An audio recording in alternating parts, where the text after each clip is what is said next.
اللہ تبارک و تعالی نے قرآن حکیم میں ارشاد فرمایا ہے کہ اے میرے مومن بندو،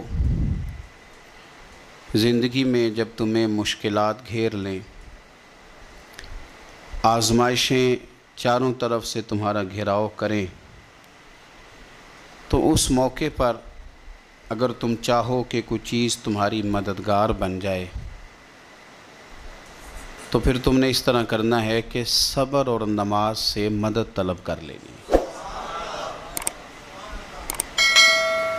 یا ایھا الذین آمنوا استعینوا بالصبر والصلاۃ، اے ایمان والو صبر اور نماز سے استعانت کرو، مدد مانگو۔ ان اللہ مع الصابرین، بے شک اللہ صبر کرنے والوں کے ساتھ ہے۔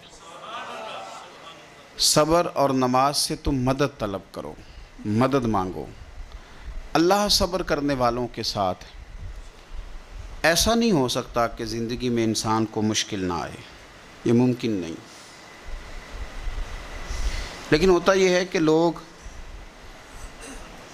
مشکلات کے آنے پر اس طرح کا رویہ اپناتے ہیں کہ مشکلات بڑھ جاتی ہیں۔ مشکل کے آنے پر جو آدمی بیمار ہو گیا تو اس نے مشکل کو اور مشکل بنا لیا۔ کسی شخص نے بڑے سخت لب و لہجے کے ساتھ آپ کے ساتھ گفتگو کی اور آپ نے جب اپنا بلڈ پریشر بہت ہائی کر کے اس کو جواب دیا تو آپ نے اس مشکل کو اور زیادہ بڑھا لیا۔ اگر زندگی میں صبر آ جائے، حوصلہ آ جائے اور انسان کو یہ بات نصیب ہو جائے کہ اس نے جو کام کرنا ہے صبر کے ساتھ کرنا ہے، تو اس دنیا کے اندر سفر کرنے کے لیے، زندگی گزارنے کے لیے جو بہترین سواری ہے وہ صبر ہے۔ یہ ایک بہترین سواری ہے۔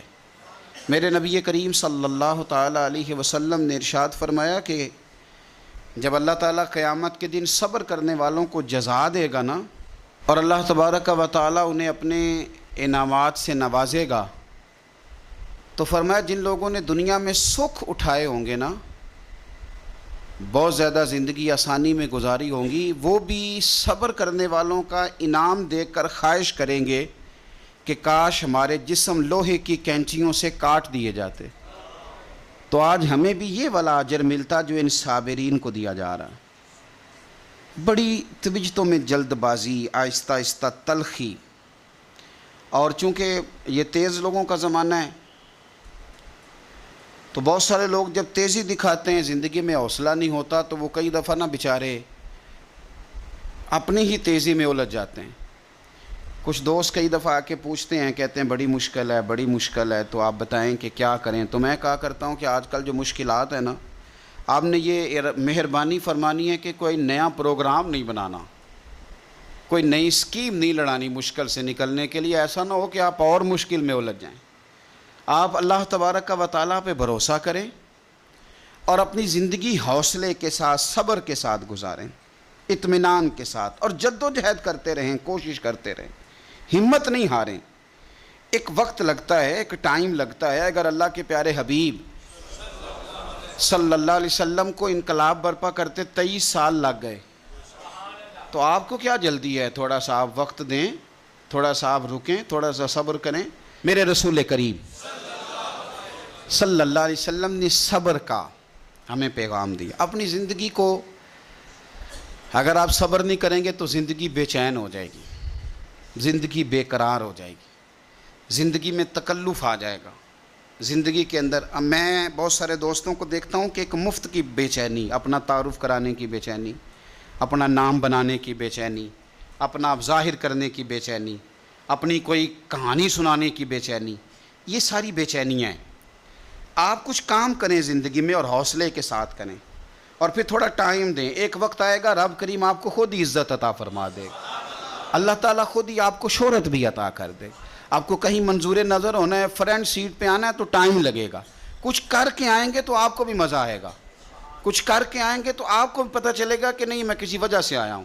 بلا وجہ آ جاؤ گے تو بلا وجہ جو کرسی مل جاتی ہے وہ بلا وجہ چھین بھی جاتی ہے، تو کسی وجہ سے ملتی ہے تو پھر اللہ تعالیٰ اسے دوام بھی دیتا ہے۔ اپنی زندگی میں حوصلہ، صبر۔ میرے نبی کریم صلی اللہ علیہ وسلم نے فرمایا، میرا رب کریم جب کسی کو بیمار کرتا ہے نا تو پھر اللہ فرشتوں کو بھیجتا ہے فرماتا جب پتہ کر کے آؤ کسی سے میری شکایت تو نہیں کر رہا. تو فرشتے جا کے عرض کرتے ہیں مالک اس کے پاس تو جو بھی آیا نا اس نے یہی کہا کہ الحمدللہ جس حال میں اللہ نے رکھا ہے میں راضی ہوں. اس نے تیری شکایت نہیں کی, اس نے تیری رضا پہ اس بیماری کو تیری طرف سے آزمائش سمجھ کے قبول کیا. میرے نبی کریم علیہ الصلاۃ والسلام فرمانے لگے, رب فرماتا ہے فرشتوں گواہ ہو جاؤ, اگر میں اسے اس بیماری سے شفا دوں گا تو جو اس کے پاس خون ہے اس سے بہتر خون اسے عطا کروں گا, اور جو اس کے پاس گوشت ہے اس سے بہتر اسے گوشت عطا کروں گا, اور اگر میں اسے اس بیماری میں وفات دوں گا تو پھر میں اسے جنت عطا کروں گا. اگر شفا دوں گا تو بہترین شفا دوں گا, اور اگر وفات دوں گا تو پھر جنت دوں گا. جب آپ حوصلے کے ساتھ چیزوں کو قبول کرتے ہیں, جب آپ کی طبیعت کے اندر صبر چھلکتا ہے, جب آپ کو محسوس ہوتا ہے کہ اب ہم کچھ تو حوصلہ تیزی کے ساتھ لوگوں کے اندر سے حوصلہ رخصت ہوا ہے. اور میں دیکھتا ہوں کہ شکایتیں, شکوے, پریشانیاں, اور ہر بات میں لوگ یہ کہتے ہیں کہ جناب بڑی بری حالت ہے, پتہ نہیں کیا بننے والا ہے, جلدی سے کوئی معاملات ٹھیک ہو جائیں. اور بعض سنگی اس طرح کی باتیں بھی کرتے ہیں, وہ کہتے ہیں جناب میں تو نمازیں بھی 5 پڑھتا ہوں, میں تو روزانہ سویرے قرآن پاک بھی پڑھتا ہوں. تو میں اکثر پوچھتا ہوں کہ آپ قرآن پاک اس لیے پڑھتے ہیں کہ آپ کی دکان زیادہ چلے, کہ یہ اس لیے پڑھتے ہیں کہ اللہ راضی ہو جائے؟ آپ یہ تو دیکھیں کہ آپ عبادت کر رہے ہیں کہ تجارت کر رہے ہیں. ٹھیک ہے عبادت سے تلاوت سے رزق میں برکت ہوتی ہے, پر مقصود برکت نہیں, مقصود تو اللہ کو راضی کرنا ہے. تو ہم بڑی ساری جگہوں پر جلد باز ہیں. دیکھو اللہ تبارک و تعالیٰ نے ہر چیز کا ایک وقت مقرر کیا ہوا ہے, اور اپنے وقت پر وہ چیز انسان کو نصیب ہو جاتی. اگر آپ کے مزاج میں تحمل ہو, اگر آپ کی آج ٹانگ خدا نخواستہ کسی کی ٹانگ فریکچر ہو جاتی ہے تو کوئی ٹیکہ ایسا نہیں بنا کہ ابھی لگے گا اور 20 منٹ کے بعد آپ اٹھ کے چلنے لگ جائیں گے. ایسا ہو سکتا نہیں. آپ کو آپریٹ کرانا ہے, 1 مہینہ دینا ہے, دوائی کھانی ہے, پٹیاں کرانی ہیں, وہ اپنے وقت پہ جا کے ٹھیک ہوگی. پھر بھی آپ کو نارمل چلنے پھرنے کے لیے ٹائم دینا پڑے گا. کوئی بھی چیز ہے وہ ٹائم لیتی ہے, ہمیں جلدی بڑی ہے. میرے نبی کریم صلی اللہ تعالیٰ علیہ وآلہ وسلم نے ارشاد فرمایا کچھ لوگ ایسے ہوں گے قیامت کے دن کہ اللہ تعالیٰ کی طرف سے منادی ہوگی. اس کو امام غزالی نے احیاء العلوم میں لکھا ہے. منادی ہوگی کہ فضیلت والے لوگ کدھر ہیں؟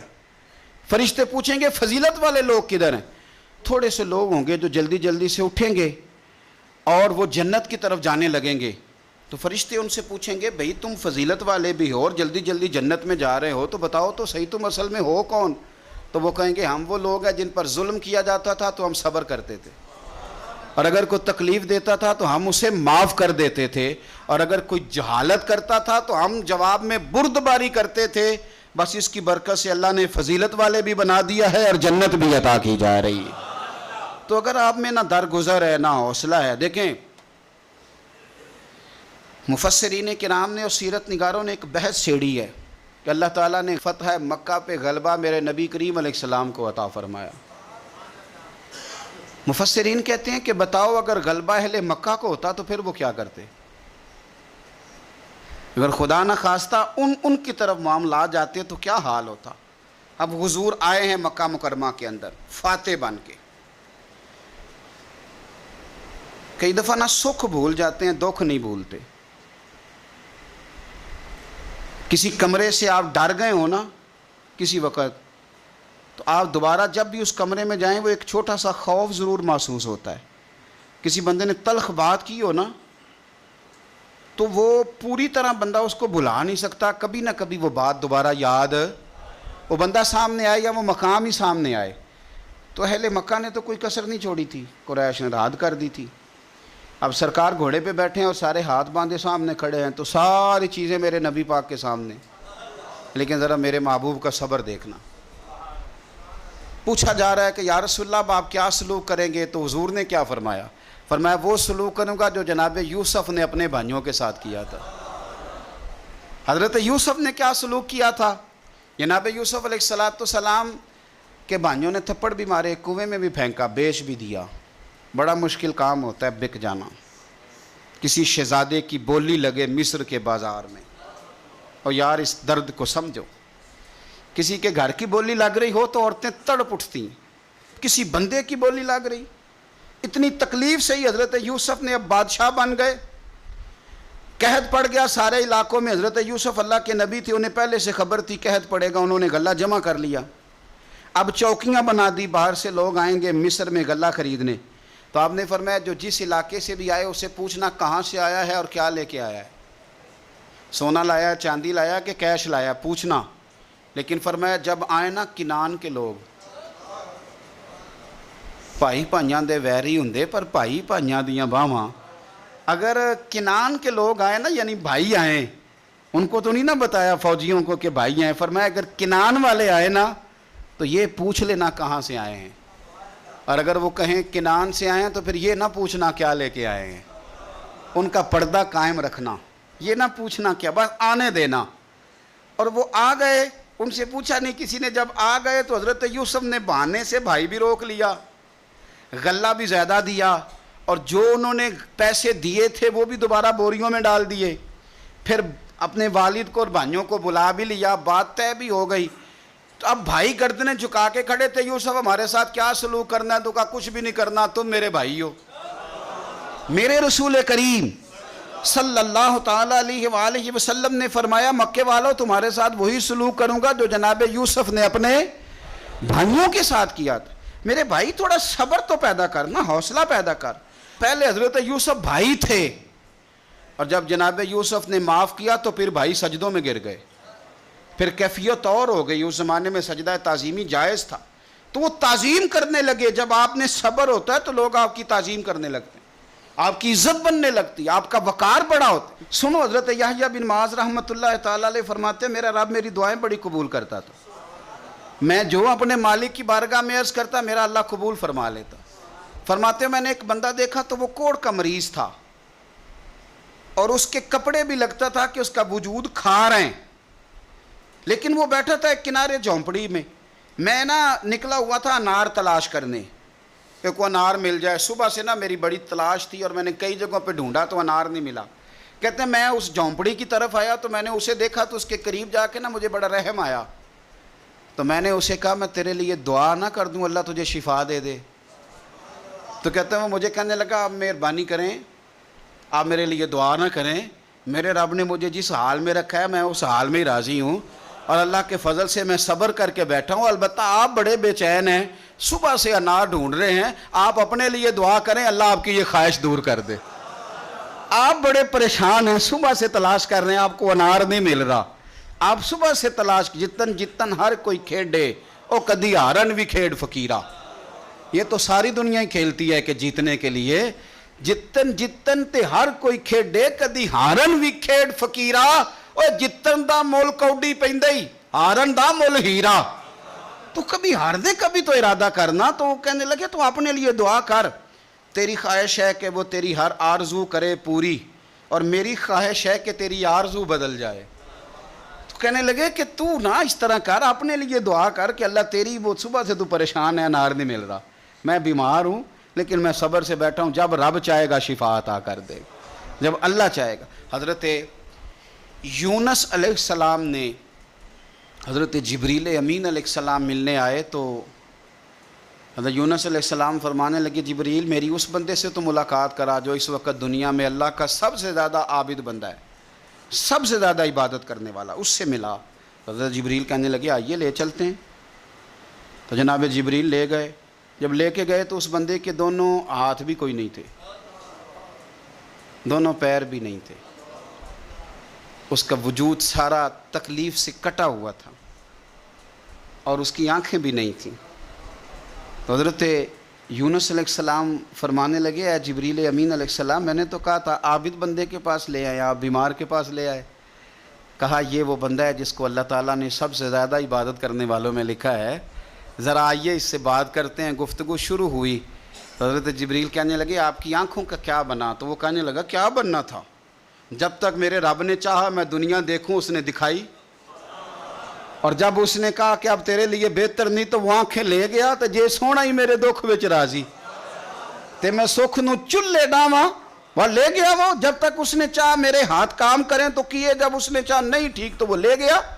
جب اس نے چاہا میرے پیر چلے تو پیر چلتے رہے، لیکن اب رب بھی چاہتا ہے نہ چلے، تو اگر وہ چاہتا ہے نہیں چلے تو ٹھیک ہے، ہم بھی چاہتے ہیں نہ ہی چلے، ختم ہو گئی بات۔ جس بات پہ رب راضی اس میں ہم بھی راضی۔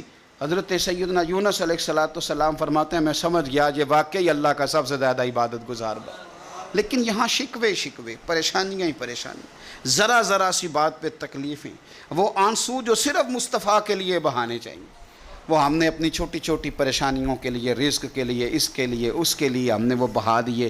میرے مصطفیٰ کریم صلی اللہ تعالیٰ علیہ وسلم کے صحابی حضور کے سامنے کھڑے ہیں، نسائی میں حدیث ہے، اور ان کے ساتھ نا ان کا چھوٹا سا بچہ ہے۔ یہ بچے بڑے پیارے ہوتے ہیں، آئے ہائے، یہ بڑا، میری اماں جی کہا کرتی تھی پتر بڑے میٹھا میوہ، بچے بڑے پیارے ہوتے ہیں۔ چھوٹا سا بچہ ساتھ تھا، تو حضور فرمانے لگے اس صحابی سے کہ بڑا پیار ہے تجھے بیٹے سے؟ اس نے کہا حضور بڑا ہی پیار ہے۔ کچھ دن گزرے تو صحابہ کرام فرماتے ہیں اس آدمی کا بیٹا انتقال کر گیا، اس کا بیٹا انتقال کر گیا۔ میرے نبی پاک صلی اللہ علیہ وسلم اس کے پاس آئے، فرمایا تکلیف میں ہو؟ بول نہ سکا پر آنسو نکل آئے۔ یا رسول اللہ صلی اللہ تعالیٰ علیہ وسلم میں بڑی تکلیف میں ہوں۔ تو حضور نے فرمایا کیا تو پسند کرتا ہے کہ جب تو جنت میں جائے تو تو جس دروازے سے بھی داخل ہونے لگے تیرا بیٹا سامنے کھڑا ہو اور تیرا انتظار کر رہا ہو، تیرا پتر سامنے کھڑا ہو، پسند کرتا ہے؟ تو وہ کہنے لگا حضور میں پسند کرتا ہوں۔ تو حضور نے فرمایا پھر تیرا بیٹا تیرا انتظار کرے گا۔ قریب صحابہ کھڑے تھے، کہا یا رسول اللہ یہ اس کے لیے ہے یا جس کا بھی بیٹا انتقال کر جائے سب کے لیے ہے؟ تو میرے محبوب نے فرمایا یہ سب کے لیے ہے۔ جس کا بھی بیٹا دنیا سے جائے گا وہ جنت میں پہلے اپنے ماں باپ کے انتظار کے لیے کھڑا ہوگا۔ میرے نبی پاک علیہ السلام نے فرمایا تو صبر تو کرنا، اگر اولاد کا جانا غم بہت بڑا ہے تو پھر دیکھ اللہ تبارک۔ اور حضور نے ایک اور حدیث بھی بیان فرمایا جب اللہ تعالیٰ کے فرشتے حضرت اسرائیل علیہ السلام کسی کے بچے کی روح قبض کرتے ہیں نا، تو وہ قبض کر کے آتے ہیں تو اللہ فرماتا ہے بتاؤ میرا بندہ کیا کہہ رہا تھا، تم اس کے جگر کا ٹکڑا لے آئے ہو، اس نے کیا کہا تھا؟ ایسا تو نہیں نا کہ مالک بے خبر ہے، وہ تو سارا کچھ جانتا ہے نا، بتاؤ وہ کیا کہتا تھا؟ تو فرشتے عرض کرتے ہیں مالک وہ تیری رضا پہ راضی تھا، وہ کہہ رہا تھا انا للہ و انا الیہ راجعون، اس نے الحمدللہ کہا تھا۔ تو اللہ فرماتے ہیں پھر جنت میں اس کے نام کا ایک محل بناؤ جس میں اسے بھی رکھوں گا اس کی اولاد کو بھی رکھوں گا۔ تو صبر کی جو جزا ہے، حوصلے کی جو جزا ہے، بالخصوص ملت کے جوانوں کے اندر حوصلہ کم ہے، ان کو بڑی جلدی ہے۔ میرے عزیزو آپ بکھر جائیں گے، آپ ٹوٹ جائیں گے۔ ہمارے بچے چور دروازہ اختیار کرتے ہیں دنیا میں کمائی کرنے کا، چور دروازہ اختیار کرتے ہیں شہرت حاصل کرنے، چور دروازے سے آگے جانا چاہتے ہیں۔ آپ انتظار کریں، آپ اپنے رب کریم پہ بھروسہ رکھیں، اللہ جو آپ کے لیے فیصلہ کرے گا وہ بڑی شانوں والا کرے گا، رب کریم جو چیز آپ کو دے گا وہ بڑی شانوں والی دے گا، لیکن تھوڑا سا انتظار، تھوڑا سا وقت دیں، تھوڑا سا ٹائم لگتا ہے بہت سارے کاموں کو۔ بے حوصلہ نہ ہوں، اگر آپ بے حوصلہ ہو جائیں گے تو بکھر جائیں گے، ٹوٹ جائیں گے، رتی برابر ریٹ نہیں لگے گا۔ میرے نبی پاک علیہ السلام کی اولاد کا میدان کربلا میں جو سب سے قیمتی انہوں نے اثاثہ چھوڑا وہ صبر ہے، وہ حوصلہ ہے۔ امام علی مقام ہتھیار سے نہیں لڑے، صبر سے لڑے۔ امام حسین، سیدہ زینب، حضرت عباس، یہ صبر سے لڑے۔ ان کے پاس جو سب سے قیمتی چیز تھی وہ صبر تھی، ان کے صبر نے کمال کر دیا۔ حکومت تو 4 سال یزید نے کی، پر کائنات میں چھا کے وقت حسین ابن علی نے گزارا۔